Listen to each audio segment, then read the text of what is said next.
Bonjour tout le monde, je vous aime beaucoup dans le nom de Jésus. Et ça, c'est la deuxième partie de notre enseignement sur Jézabel. Et nous allons continuer à essayer d'attirer votre attention. Nous sommes au temps de la fin et l'ennemi connaît le temps. Il sait qu'il n'a plus assez de temps. Il essaie de multiplier des stratégies pour séduire, s'il est possible, même les justes.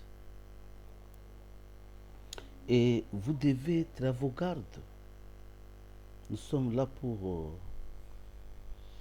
vous avertir par rapport à la parole de Dieu, parce que le Seigneur a mis à nous cette mission-là. Je vous salue dans le nom de Jésus-Christ. Nous sommes à la deuxième partie de notre enseignement sur Jézabel. Toujours dans notre écriture de Apocalypse chapitre 2. Nous allons lire directement le verset 19. Je connais tes œuvres, ton amour, ta foi, ton fidèle service, ta constance et tes dernières œuvres plus nombreuses que les premières. Mais ce que j'ai contre toi, c'est que tu laisses la femme Jézabel, qui se dit prophétesse, enseigner et séduire mes serviteurs, pour qu'ils se livrent à l'impudicité et qu'ils mangent des viandes sacrifiées aux idoles. Amen. Alléluia. L'esprit de Jézabel est présent dans l'Église, dans toutes les couches quasiment, dans les mamans, dans les comités de mamans, dans la jeunesse, dans les chorales, n'en parlons même pas, dans l'Église en général. Et cet esprit agit de manière subtile. Beaucoup de pasteurs qui ne sont pas appelés ne peuvent pas connaître c'est quoi exactement l'esprit de Jézabel. Beaucoup de pasteurs qui ne sont pas appelés ne connaissent pas comment fonctionne cet esprit.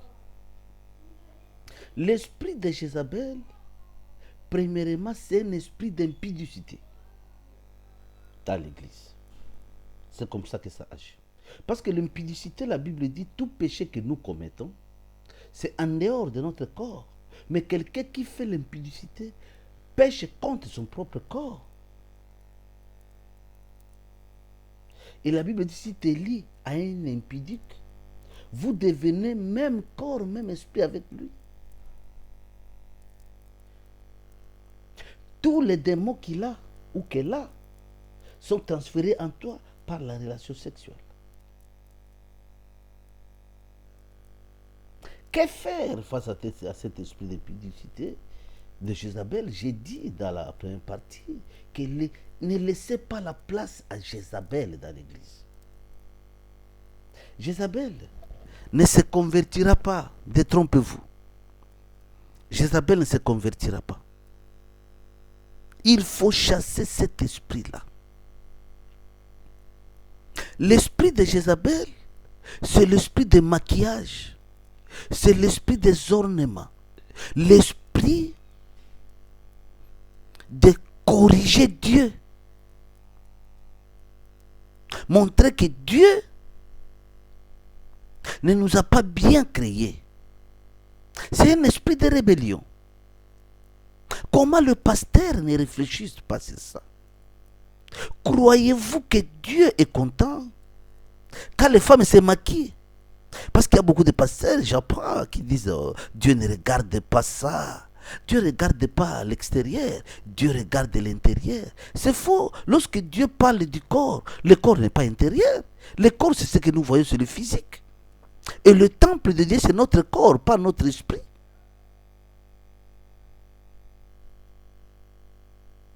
Alléluia. Nous devons être saints du corps et de l'esprit. On ne peut pas mettre n'importe quoi sur notre corps, parce qu'il est le temple de Dieu. Dieu habite en nous. Tu ne peux pas mener n'importe quoi. Parce que d'abord, nous avons été rachetés par le sang de Jésus. On ne s'appartient plus. Nous appartenons au Seigneur. Et imaginez que imaginez que comme nous appartenons au Seigneur, nous ne pouvons pas mettre n'importe quoi. Nous ne pouvons pas mettre n'importe quoi sur notre corps, parce que notre corps ne nous appartient pas. Ça appartient au Seigneur. Alléluia. L'esprit de Jézabel, c'est un esprit terrible. Un esprit de révolte contre Dieu, le Créateur. Un esprit d'impudicité. Un esprit de débauche. Un esprit d'adultère. Un esprit de fornication. Qui salit l'église de Dieu. Regarde comment les femmes se maquillent aujourd'hui. Et les hommes même. Regarde le maquillage. On met les faux cils, les faux cheveux, les faux ongles. Et les soi-disant pasteurs malades ne disent rien. Parce qu'ils n'ont pas aucune révélation. Nous sommes au temps du Saint-Esprit. Même si Satan venait comment, l'Esprit va nous révéler que c'est Satan. Cette initiative-là ne vient pas de moi.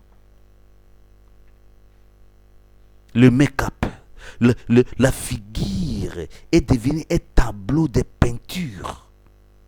Et vous dites que non, ça ne fait rien, c'est juste la mordination. La Bible dit, ne vous conformez pas au siècle présent. Vous enlevez les cils que Dieu a créés. Ou bien vous ajoutez sur ce que Dieu a fait. Les cheveux que Dieu vous a donnés, le Satan vous dit que ce n'est pas bon. Il faut ajouter des cheveux et des couleurs différentes. Vous mettez des lentilles dans vos yeux. Vous voulez que vos yeux soient, je ne sais pas, semblables à des serpents, semblables à des chats. Qu'est-ce que vous cherchez? Non, ce n'est pas mauvais. On peut faire ça. Dieu regarde le corps. Je vous dis, en tant qu'un homme de Dieu, c'est une abomination. Dieu veut que vous restiez naturel, surtout les femmes. Elles doivent rester naturelles. Dieu, en Genèse chapitre 1, verset 27, je crois, la Bible dit, Genèse, je vais d'abord préciser là-bas, Genèse chapitre 1, Genèse chapitre 2, je crois, oui, chapitre 2, verset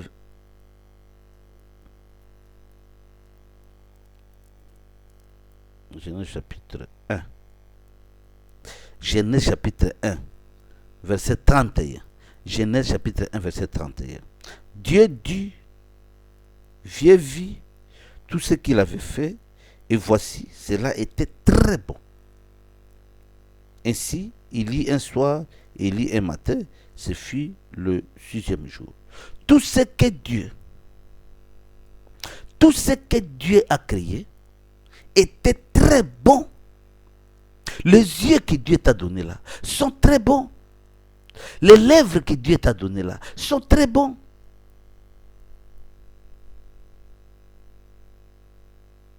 La figure que Dieu t'a donnée, que tu sois blanc ou blanche, que tu sois noir, que tu sois je ne sais pas quelle couleur. Tu n'as pas choisi d'être noir. Tu n'as pas choisi d'être blanc. Tu n'as pas choisi d'être femme ou homme. Tu n'as rien choisi. Acceptez ce que le Seigneur a fait de toi et soyez content. N'essayez pas de te changer. Qui t'a dit que tu n'es pas bon? Qui t'a dit que le cheveu que le Seigneur t'a donné n'est pas bon? Qui? Dieu a fait certaines femmes ayant de longs cheveux. D'autres femmes ayant des cheveux crépus. Et Dieu est content quand il voit ça, même dans la création. Quand vous regardez seulement les sortes de mangues ou de manguiers, si on peut parler ça, vous allez voir, il y a beaucoup de sortes de manguiers. Il y a des grandes, des petites. Il y a toute une variation dans la création de Dieu. Et Dieu l'a fait comme ça. Il a fait ce qu'il veut. C'est le Seigneur. Il est le potier, nous sommes la masse de terre, il nous donne la forme qu'il veut. Si moi je suis noir, je dois être fier d'être noir. Je ne dois pas chercher le savon pour que je change la peau, que je devienne blanche. C'est une abomination. Nous devons avoir peur du Seigneur. Alléluia. Toutes ces femmes qui se maquillent, je vous dis, en tant que quelqu'un qui a reçu la révélation, vous n'entrerez pas au ciel. Vous qui mettez les make-up, vous qui mettez les boucles d'oreilles, vous qui mettez les vernis, les rouges à lèvres, les faux cils, les faux cheveux, les faux ongles, et des piercings partout, des bagues, des chaînettes, tout ce que vous faites là comme ornement, le ciel est loin de vous. Priez, adorez, faites tout ce que vous allez faire ici-bas. Mais quand vous allez mourir, vous saurez ce que j'ai dit ici. Vous n'êtes pas qualifié pour le royaume de Dieu par rapport à tout ce que tu as fait. Tu es incité par l'esprit de rébellion, l'esprit de Jézabel, l'esprit de révolte contre Dieu. Vous mettez des cheveux rouges sur la tête, vous mettez des cheveux noirs, vous mettez des faux cheveux. Tous ces faux. D'ailleurs, les mots faux doivent vous interpeller. Ce qui est faux, vous êtes original. Vous n'avez pas de copie. Tout ce qui est sur toi, c'est original. Et c'est unique devant le Seigneur. Et vous amenez des copies sur toi. Vous êtes devenu un terrain, un aéroport de démons. En mettant toutes ces choses, en enlevant tout ça, vous mettez une masse ici, je ne sais pas quoi, et personne n'en parle. S'il te plaît, ayez le bon sens. Ton pasteur n'est pas Dieu. Si lui ne parle pas ça, il y a certains serviteurs de Dieu qui en parlent. Et notamment ici, nous en parlons. Ayez le bon sens. Et cherchez à quitter ce monde de maquillage, de maquillage, des ornements. Vous mettez des chaînes sur les pieds, des vernis, des faux ongles, et vous croyez que le Seigneur est content. Sur le corps du Seigneur, vous amenez ces objets-là qui viennent des sirènes, l'inspiration des sirènes, de l'inspiration de Jézabel, parce que l'esprit de Jézabel, c'est l'esprit des sirènes. Et vous amenez la séduction dans l'église. Les interdits ne sont plus interdits. C'est-à-dire les animaux sacrifiés aux idoles. Les gens commencent à manger ça. Voilà. Que le Seigneur ait pitié de vous. Et que les pasteurs qui ont des yeux pour voir vous aident à comprendre. Vous, le pasteur, qui laissez ces choses dans vos églises, sachez que vous avez une punition terrible au Seigneur Jésus. Laissez, mais vous verrez ce qui va arriver. Vous ne voulez pas en parler, parce que vous êtes motivé par les offrandes. Plus vous parlez à ces choses, parce que ce sont les femmes qui sont nombreuses dans l'église, vous estimez qu'elles vont partir et vous n'aurez pas plus d'argent. Vous êtes devenus des travailleurs d'argent.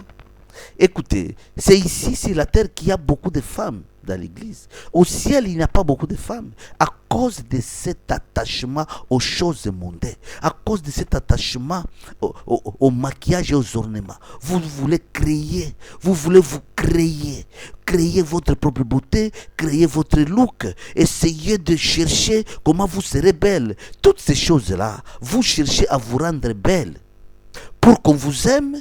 Et enfin, l'impudicité.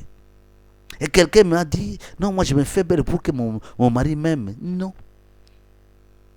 Toutes ces femmes-là, libres, qui font ça, chaque jour,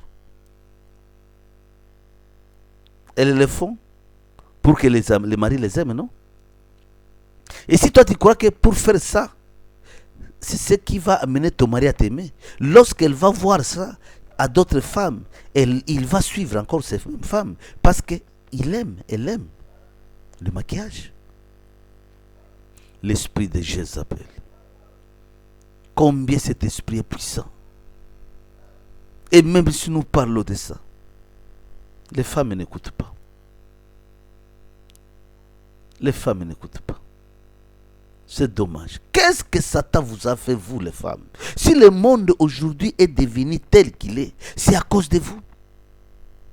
Tout le temps que Adam était seul dans le jardin d'Éden, Satan n'a même pas osé lui parler ou l'aborder.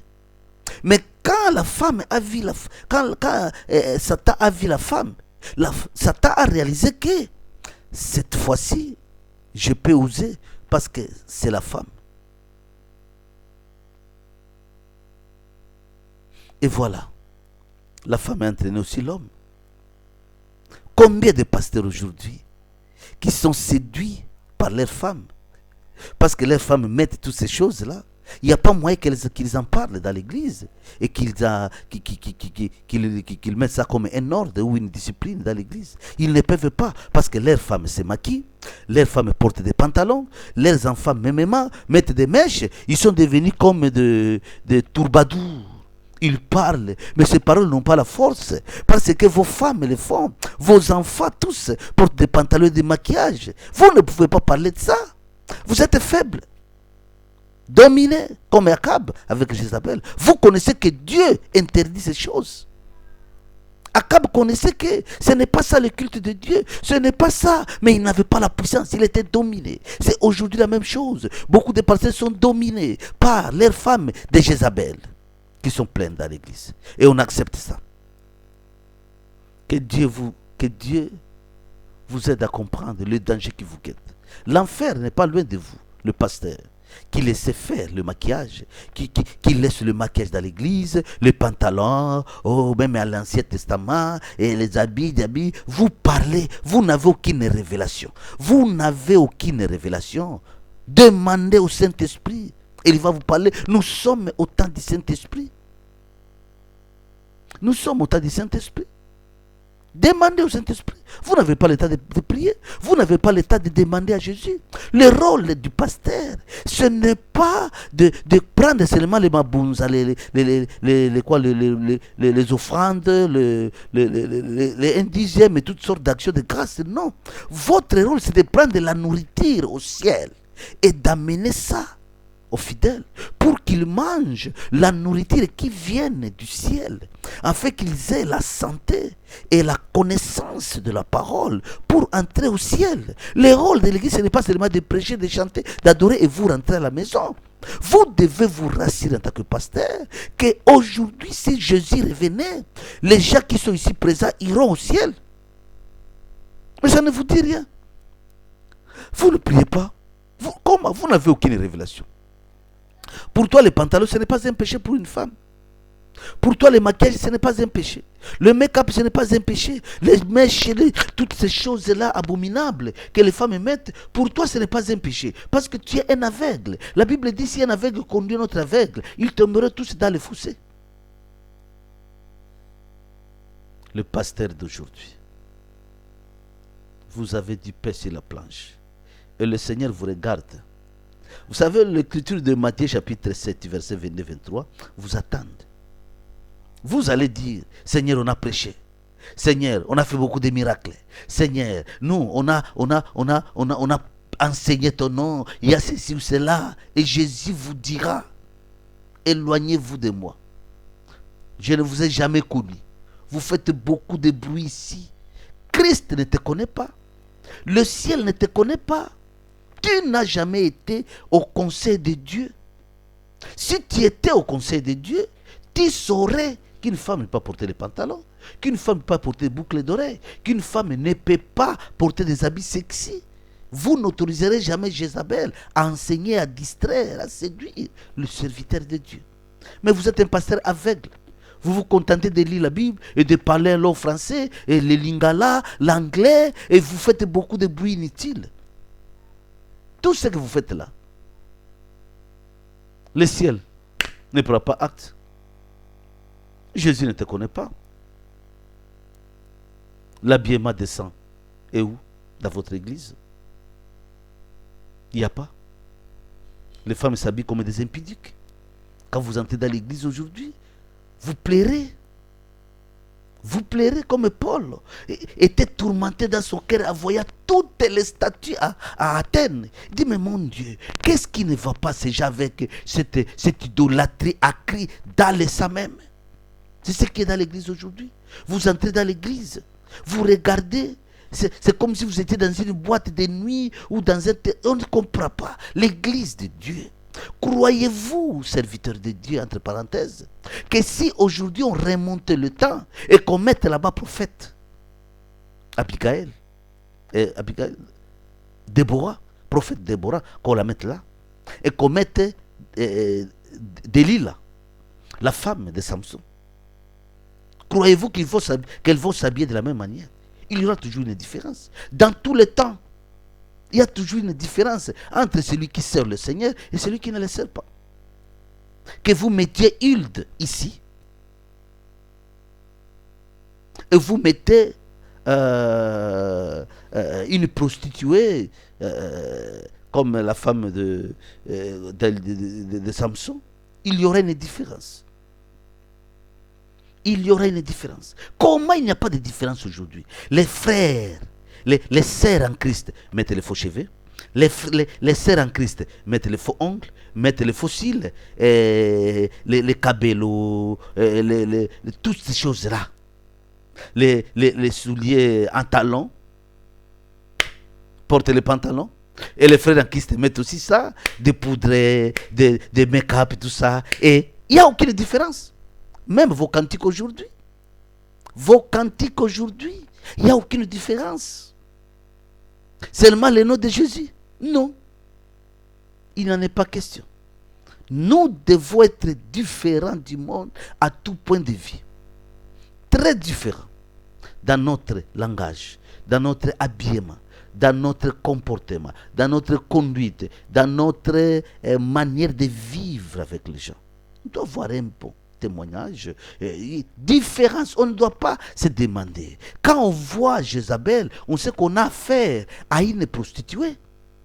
Quand on voit Hilde ou Déborah, on a affaire à une prophétesse de Dieu. Il doit y avoir une différence. Vous mettez les boucles d'oreilles, les païens aussi les mettent. Et quand vous voyez vos chantres aujourd'hui, à Kinshasa, au Congo, Brazzaville, partout dans le monde, le gospel, c'est du pourriture, n'importe quoi. Et vous croyez, oh Dieu m'a parlé, Dieu a dit, quel Dieu? Dieu, dans les péchés, Dieu. On ne regardait pas mon corps, regarde mon âme, Dieu me connaît, Dieu connaît mon cœur, ton cœur. Ce que nous exprimons à l'extérieur, ça vient du cœur. Ça vient du cœur. Si je vais injurier quelqu'un, ça vient du cœur. Si je vais porter une mini-jupe, ça vient du cœur. Qu'est-ce que vous voulez nous dire là? Repentez-vous. Le Seigneur Jésus est à la porte. Le Seigneur Jésus est à la porte. L'esprit de Jézabel a détruit l'assemblée de Dieu. Et personne n'en parle. La théologie ne connaît pas ce que nous enseignons ici. La théologie ne connaît pas ça. Un pasteur de théologie ne peut pas te dire qu'apporter un pantalon, c'est un péché. Non. Ici, il s'agit de la révélation. Il y a un monsieur qui m'a appelé, qui m'a posé cette question, pasteur Pierre, est-ce que vous croyez vraiment que le pantalon, mais dans l'Ancien Testament, vous avez évoqué le passage de Deutéronome 22, verset 5, où Dieu dit, celui qui porte l'habit d'une femme, ou celui qui porte l'habit d'un homme, c'est une abomination, tout ça, mais dans l'Ancien Testament, Jésus portait des pagnes, tout ça, n'importe quoi. Mon frère, écoutez, je sais que tu vas me suivre aussi. Nous sommes au tas du Saint-Esprit. Et moi, j'ai été au séjour des morts. Le Seigneur m'a amené au séjour des morts pour voir ce qui se passe là-bas. Ce n'est pas tout le pasteur qui va là-bas. Beaucoup enseignent seulement. Ils enseignent. Ils n'ont aucune révélation. Nous enseignons ce que nous avons vu et ce que nous avons entendu, mon frère. Si vous mourrez avec des mèches sur ta tête, ou des plantes, ou des choses, des faux cheveux, faux ongles, faux cils. Vous mourrez avec des faux ongles, vous mourrez avec des vernis, des rouges à lèvres, des pantalons, vous mourrez avec des boucles d'oreilles. Que ce soit homme ou femme, vous n'entrerez pas au ciel. Jamais. Et pour votre information, beaucoup de gens ne vont pas au ciel. Beaucoup de gens vont en enfer. Il y a beaucoup d'églises ici qui font beaucoup de bruit à cause des universités qu'ils ont créées, à cause des œuvres sociales, mais qui n'ont jamais amené une seule personne au ciel. Beaucoup d'églises, je m'abstiens de citer les noms, n'ont jamais amené aucune personne au ciel. En quoi tu es église si tu n'as jamais amené une personne au ciel? En quoi tu es église? En quoi? Parce que tu prêches? Parce que tu as des écoles? Parce que tu as des universités, des hôpitaux? Toutes ces choses viennent après. L'église, sa mission, c'est d'amener les gens au ciel. Tu donnes combien de visas aux gens pour aller au ciel? Combien de visas tu as déjà donné, octroyé aux gens qui meurent pour aller au ciel? Et d'ailleurs, l'enseignement du ciel n'existe plus. On ne nous parle que des biens de ce monde, de l'argent, des bénédictions, du mariage, des choses inutiles. Des choses viles que les apôtres n'ont même pas enseignées. Vous croyez qu'être grand, c'est avoir une église avec 1000 personnes. Être grand, c'est avoir des habits, des habits chers, des voitures, des maisons. Ce sont des choses inutiles. Le diable est en train de distraire les gens. Le ciel, Luc chapitre 19, on nous parle des pauvres Lazare. Il était pauvre. Mais il craignait le Seigneur. Donc, être serviteur de Dieu ne se définit pas par rapport aux choses matérielles. Être grand chez Dieu, c'est marcher dans la sanctification. Être grand chez Dieu, c'est amener beaucoup de gens au ciel. Être grand chez Dieu, c'est prêcher la sanctification, c'est prêcher la repentance, c'est prêcher la confession des péchés, c'est prêcher les conséquences des péchés, c'est mettre en évidence la parole du salut qui met en responsabilité le chrétien. Tout chrétien doit savoir, si je fais ça, je n'entrerai pas au ciel. Si je fais ça, j'entrerai au ciel. C'est ça la responsabilité de l'Église.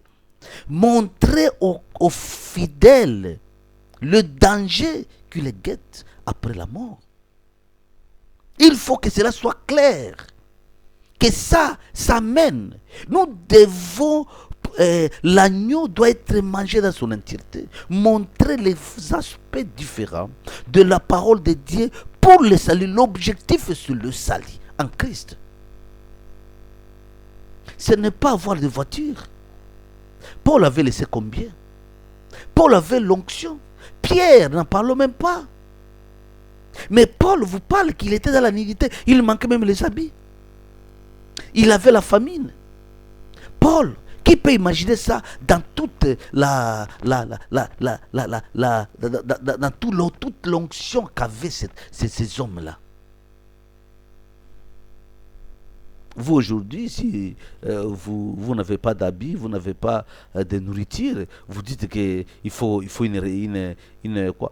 Qu'est-ce que vous appelez encore là? Il faut une délivrance. Il fallait délivrer Paul, qui a commencé à tisser les nattes, même dans les siècles présents, même dans les siècles passés, au temps de Paul. Quelqu'un qui tisse les nattes, qui va les nattes, c'est un service de gens de basse classe. L'apôtre Paul, avec toute l'onction, quelqu'un qui sentait l'odeur de Dieu, mais il tissait les nattes. Et ce n'était pas grave pour lui. Cherchons le Seigneur Jésus. Il va nous révéler. Et si vous croyez que nous sommes en train de parler, pour parler, sachez que le jour que tu vas mourir, tu comprendras ces réalités. On est en train de vous tromper par tous ces enseignements inutiles. Concentrez-vous sur Jésus. Que Jésus soit votre richesse. Que Jésus soit votre Dieu. Que Jésus soit votre argent. Que Jésus soit votre travail. Tout ce que vous avez, que Jésus soit au centre. Le Seigneur. Et maintenant, quand vous avez des voitures, des maisons, tout ça, quand vous allez mourir, vous allez en faire quoi? Vous vous battez pour avoir tout ça. Or, la Bible dit, cherchez premièrement le royaume. Le royaume. C'est primordial. Les autres choses, le Seigneur va nous les donner gratuitement. Nous pouvons les chercher, mais ça ne doit pas être de prime abord parce que le royaume nous presse. On a besoin d'être trouvé irrépréhensible, irréprochable auprès du Seigneur Jésus. Alléluia. Je vous aime beaucoup et c'est pour cela que je continue, par la grâce du Seigneur, à pouvoir parler de ces choses. Parce que ce sont des choses que j'ai vécues et je connais les conséquences de ces choses. Je te pose une question, ma sœur et mon frère. Pourquoi quand une femme est morte, une femme est mère, pardon, et elle a des faux cheveux là, pourquoi on enlève ça? Il faut qu'on la laisse aller avec. Vous enlevez ça pourquoi? Mais vous n'enlevez pas ses cheveux naturels. Ça dit tout.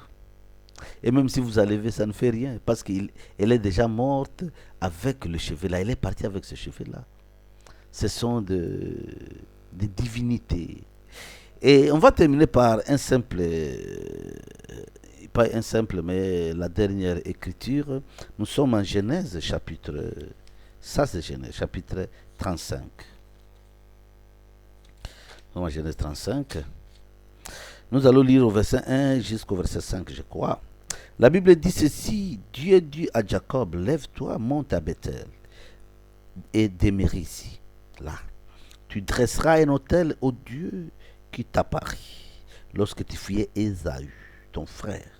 Jacob dit à sa maison et à tous ceux qui étaient avec lui: ôtez les dieux étrangers qui sont au milieu de vous, purifiez-vous et changez de vêtements. Nous nous lèverons et nous monterons à Bethel. Là, je dresserai un autel au Dieu qui m'a exaucé dans les jours de ma détresse et qui a été avec moi pendant le voyage que j'ai fait.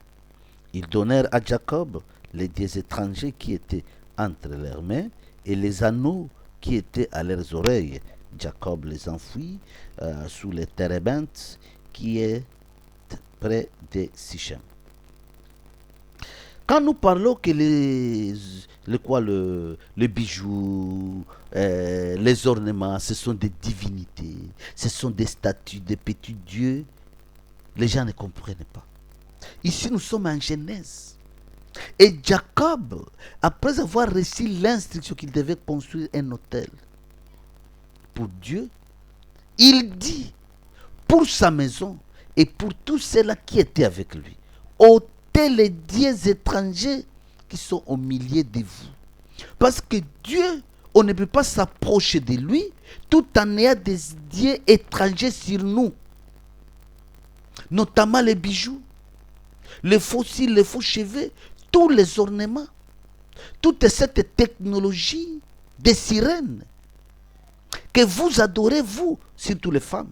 Et les hommes aussi emboîtent le pas, parce qu'il y a des hommes aujourd'hui qui portent même les bijoux et qui font aussi des locks et des cheveux. L'ignorance tue vraiment mon peuple périt faute de connaissances. Il dit: ôtez ces dieux étrangers, parce que nous voulons nous approcher du Dieu vivant, le Dieu d'Abraham, d'Isaac et de Jacob, le Yahweh. Écoutez, il n'a pas nommé les divinités ou les dieux, non. Il a dit seulement: ôtez tous les dieux étrangers. Dans sa maison et dans son entourage, il connaissait la parole, que ça c'est un Dieu, ça c'est un Dieu, ça c'est un Dieu. Et la Bible dit: ils ont amené tous les dieux et tous les ornements qui étaient à leurs oreilles. La question que je te pose, mon frère, ma soeur, serviteur de Dieu, pasteur, pourquoi ils ont amené les pendentifs, les bijoux, tous ces anneaux-là? Pourquoi ils ont amené ça? Et Jacob n'a pas cité ça. Il a cité les dieux. C'est pour te dire tout simplement que les bijoux et tout ce que vous mettez là, vous adorez les bijoux. Oh, c'est Dieu qui a créé l'or. Vous croyez que tout ce que Dieu a créé, nous devons le porter? Non.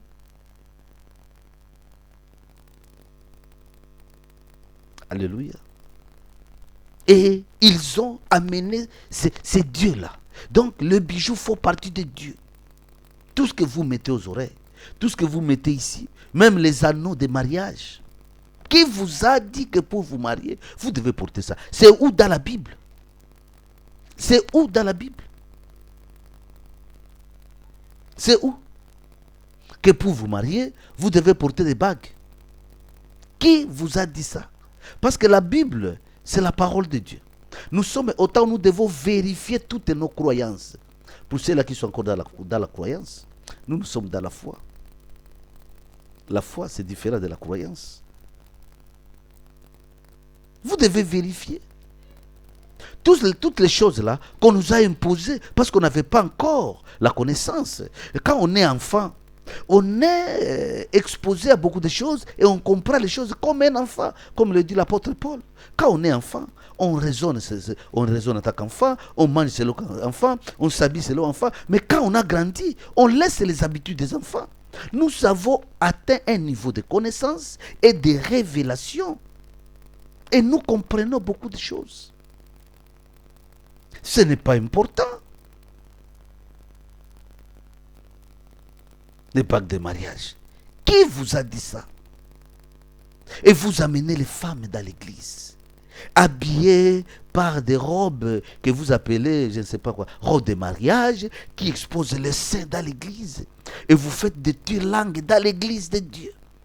Et le pasteur dit non, ça n'a pas bien, et vous n'avez pas bien fait. Recommencez. Des scènes d'impudicité dans l'église. Qui oublie que si une femme et un homme se marient, doivent se donner des bisous, doivent se donner des petites langues. Allez faire ça dans votre chambre, pas dans l'église. Et le pasteur ne parle pas. Qui va parler? Ce n'est même pas dans la Bible ces choses-là. Mais on a donné une grande place à ces choses. Voilà, là où nous sommes. Mes frères, il y a beaucoup de choses dans ce monde qui paraissent comme si c'est bon. Mais je te dis, aux yeux de Dieu, c'est une abomination. Et d'autres encore, si je vais me le permettre, en tout cas que le Seigneur m'aide beaucoup, disent que non, si tu ne vas pas à l'église, si on ne te bénit pas à l'église, tu as péché.